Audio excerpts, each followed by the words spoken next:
Welcome to our channel. Today we how to restore make webhooks for instant updates in no-code apps. Easy tutorial step-by-step clearly. Begin by identifying the no-code platform you are using for your app. Log into your account and navigate to the dashboard. Locate the section for integrations or automation.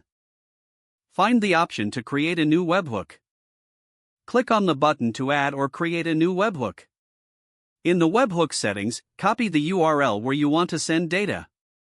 Configure the specific event that will trigger the webhook. This could be a form submission, payment completion, or user registration. Make sure to select the correct type of data to send, such as JSON or XML. Once configured, test the webhook to ensure it's operational. Check the server or application that will receive the data for a successful response. Return to your no-code platform to finalize the webhook setup. Save your changes to ensure they take effect. Consider setting up error handling for any potential issues. This will help you monitor and manage any failed attempts. Document your webhook configurations for future reference. Now, you're ready to use webhooks for instant updates in your no-code application.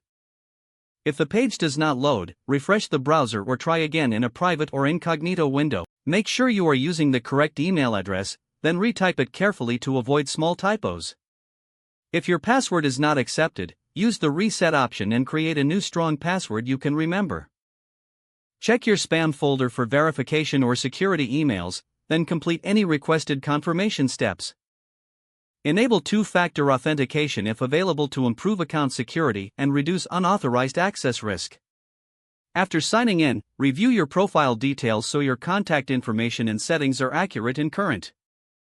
If you see an error message, note it down and try again after restarting your device and internet connection. Log out when you finish, especially on shared devices, to keep your account and payment information secure. If the page does not load, refresh the browser or try again in a private or incognito window. Make sure you are using the correct email address, then retype it carefully to avoid small typos.